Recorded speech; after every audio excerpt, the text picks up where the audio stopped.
Oxford university की पहली भारतीय महिला अध्यक्ष बनी थी रश्मि सावंत। ट्विटर पोस्ट पर विवाद होने पर दिया इस्तीफा। बोली, मैं नस्लवाद की शिकार हुई।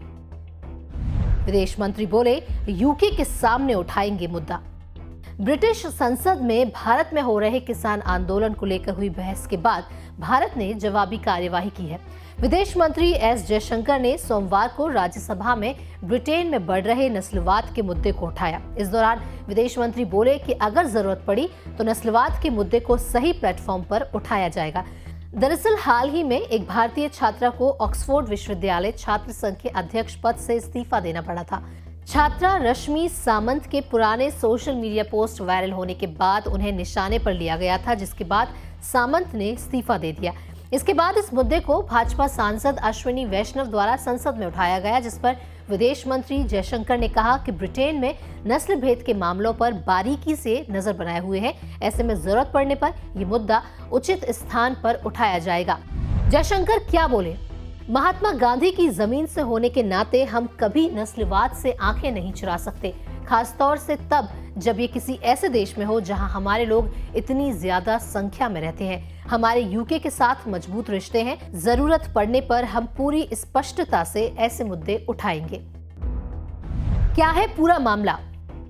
ऑक्सफोर्ड यूनिवर्सिटी स्टूडेंट यूनियन की पहली भारतीय महिला अध्यक्ष बन रश्मि सामंत ने इतिहास रच दिया था। उन्हें अध्यक्ष पद के लिए डाले गए 3708 मतों में से 1966 वोट मिले थे, मगर इसके बाद उनके 2017 की कुछ पुरानी सोशल मीडिया पोस्ट्स को नस्लभेदी, साम्य विरोधी और ट्रांसफोबिक बताया गया। इसमें 2017 में जर्मनी में बर्लिन होलोकास्ट मेमोरियल की यात्रा के दौरान एक पोस्ट में नरसंहार से जुड़ी टिप्पणी और मलेशिया की यात्रा के दौरान तस्वीर को चिंग चांग शीर्षक देने से जुड़ा विवाद है, जिससे चीन के छात्र नाराज हो गए और ऑक्सफोर्ड LGBTQ कैंपेन ने उनके इस्तीफे की मांग कर दी। सामंत ने एक खुले पत्र में माफी भी मांगी, लेकिन जब विवाद नहीं थमा तो उन्होंने इस्तीफा देने का फैसला किया।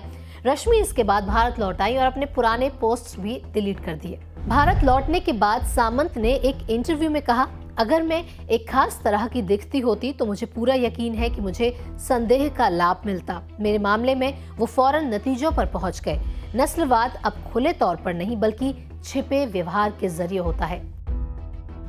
प्रिंस हैरी की पत्नी मेगन मार्कल भी हुई रंगभेद का शिकार।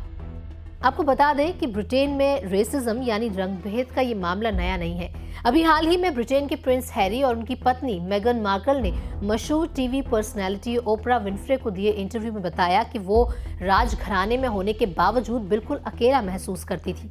उन्होंने बताया कि कैसे उनके बेटे के रंग को लेकर उन्हें परेशानियों का सामना करना पड़ा था। मेगन ने खुले शब्दों में बताया कि राज परिवार को उनके बेटे के रंग से परेशानी थी। मेगन ने बताया कि जब उनका बेटा पैदा हुआ तो उसके रंग को लेकर सभी लोगों ने चिंता व्यक्त की थी। मेगन ने बताया कि जीवन में एक ऐसा दौर भी आ गया था जब वो पूरी तरह टूट चुकी थी और उनके मन में आत्महत्या करने जैसे ख्याल तक आने लगे थे। भारत ने बयान देकर यूके को दिया संदेश। दिल्ली की सीमाओं पर चल रहे किसान प्रदर्शन को लेकर ब्रिटेन की संसद में चर्चा हुई थी। इस दौरान कंजर्वेटिव पार्टी की थेरेसा विलियम्स ने साफ कहा था कि कृषि भारत का आंतरिक मामला है और उसे लेकर किसी विदेशी संसद में चर्चा नहीं की जा सकती। मगर लेबर पार्टी के सांसद तनमनजीत सिंह ढेसी के नेतृत्व में 36 ब्रिटिश सांसदों ने किसान आंदोलन के समर्थन में चिट्ठी लिखकर भारत पर दबाव बनाने की बात कही थी। अब रश्मि सामंत के साथ यूनिवर्सिटी में हुए विवाद को भारतीय संसद में यूके को प्रतिक्रिया दिए जाने के लिए एक संदेश की तरह देखा जा रहा है। आपको बता दें कि नस्लवाद को किसी भी देश का आंतरिक मसला नहीं माना जाता। इसके साथ ही रिपोर्ट में इतना ही। बाकी आप क्या कुछ राय रखते हैं कमेंट के जरिए जरूर बताएं। नमस्कार। हमसे जुड़े रहने के लिए हमारे YouTube चैनल को सब्सक्राइब करें और नई वीडियो की नोटिफिकेशन के लिए बेल आइकॉन को दबाएं। अगर आप ये वीडियो Facebook पर देख रहे हैं तो लाइक जरूर करें और ज्यादा से ज्यादा शेयर करें। धन्यवाद।